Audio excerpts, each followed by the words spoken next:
خۆشەویستانی گوێگیری بەرنامەی لاوان وەکاگەدارن دووەمین کۆنفرانسی نەتەوەیی لاوانی بەشەکانی کوردستان لە شاری هەولێر لە ژێرناوی لە پێناو یەکگوتاری نەتەوەیی لاوانی کورد بەڕێوەچوو.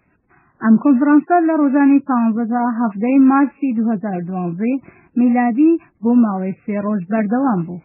ئەم کۆنفرانسە درێژەدەری کۆنفرانسی یەکەم بوو کە ساڵی ڕابردوو لە شاری ئامەدی باکووری کوردستان بەڕێوەچوو بۆ زانیاری زیاتر لەسەر چۆنیەتی بەڕێوەچوون و ئاگاداربوون لە باس و دیالۆگەکانی ئەو کۆنفرانسە وتوێژێکمان لەگەڵ کاک جەلال ڕەوانگەر ئەندامی دەستەی بەڕێوەبەری گشتی یەکێتی لاوانی دموکراتی کوردستانی ئێران پێکێناوە کە سرنجتان بۆ ئەو وتوێژە ڕادەکێشن.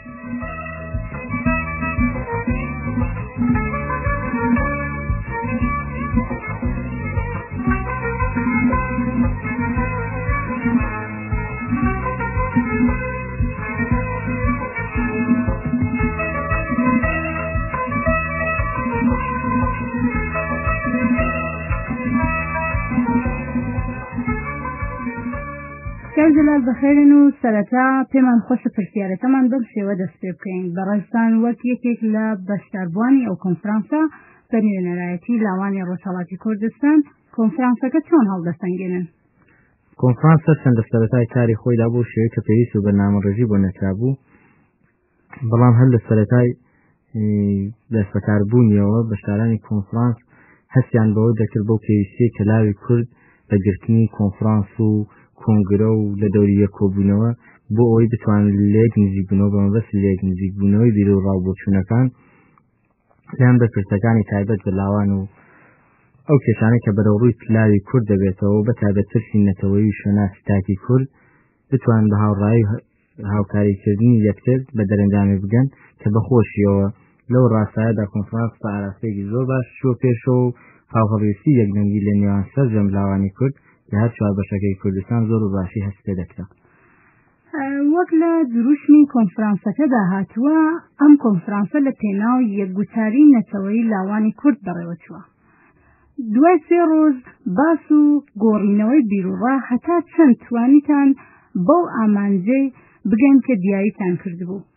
هەڵگرتنی ئەو دروشمە لە نێوەرۆکی خۆیدا ئەو پێویستیە کە تاکی کورد بە تایبەتی توێژی لاو هەستی پێکردو ئەوەیە کە چیدی بۆ شێوەی کەسەوازە و هەرکان بە بیرروڕا و پێوچنی جیاوازەوە و لە چوارچێوەیەکی ڕێکخاوەی یا حزبێکی جیاوازدا ناتوانێت بۆ ئەنجام ئامانجە بەرزەکانی نەتەوەکەمان بگەین.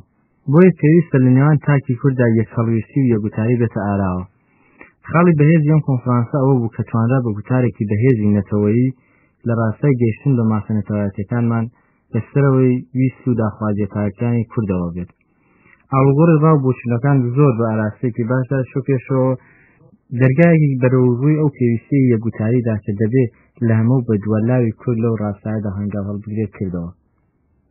بەڕای بەڕێستان وشیاری نەتەوەیی و هەستی نەتەوایەتی لە ناو لاوانی کوردی هەموو بەشەکان لە چه ئاستێکدا بوو؟ بە واتایەکی دیکە ئایا باسەکانی کۆنفرانس مۆری نەتەوەیان پێوە دیار بوو یان زیاتر گیرروگرفتی توێژی لاوان لە هەموو بەشەکانی کوردستان خرایە بەر باس؟ بەخۆشیەوە باسەکانی ئەو کۆنفرانسە زۆر زیاتر لەوەی کە وەکو باسکردن لە وەزیەت و لاو بێت زیاتر گرنگی بە گوتاری نەتەوەیی و باسەکان لەو چوارچێوەیەدا بوو.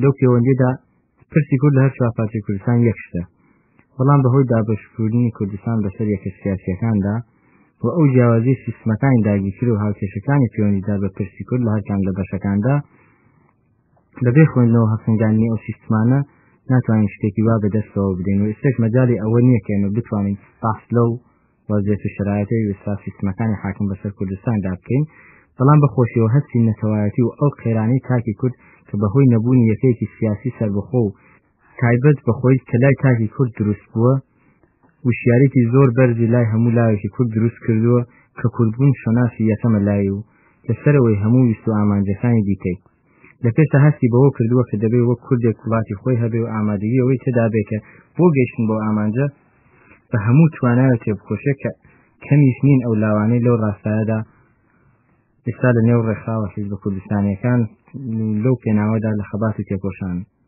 کاک جەلال بەهۆی کەمی کات دەمەوێت دوایین پرسیارم بەو کۆتایی بێنم. ئێوە دەستکۆتەکانی ئەو کۆنفرانسە چۆن هەڵدەسەنگێنن؟ ئایا لەو کۆنفرانسەدا چه خاڵێک جەختی لەسەر کرا کە لاوان لە پێناویدا تێبکۆشن؟ ئەو کۆنفرانسە دەستکۆتی زۆر باشی هەبوو کە توانی هەموو لاوێکی کورد لە هەموو بەشەکانی کوردستان بە بوونی قوارە و ڕێکخراوی جیاواز لە دەوری یەک کۆ بکاتەوە لە هەمبەر پرسەکانی تایبەت بە لاوان و پرسەنەتەوەییەکان و باس و ئاڵوگۆڕی بیرۆڕات کرێ. هەستکردن بەوەی کورد پێویستی بە یەکگوتاری و یەکهەڵویستی هەیە و لەو ڕاستایەدا بچێتە پێش دەستکەوتێکی زۆر گرنگی ئەو کۆنفرانسە بوو. ئەوەی کە پێویستە ئاماژەی پێ بکەین لەو کۆنفرانسەدا 21 خاڵ پەسەند کرا کە ئاماژە بە بەشێک لەو خاڵانە کە بەسا گرنگترین خاڵەکان بوون لێرەدا ئاماژەی پێ دەکەم. چەند خاڵێکی کە بۆتان دەخرمەوە دەخی نووسراوەکە بە شێوازێک بوو. ڕاگەندراوی کۆتایی دومین کۆنفرانسی نەتەوەیی کورد کە پێکاتۆ لە 21 خاڵ بەشێک لەو خاڵانە بەم شێوازە بوو.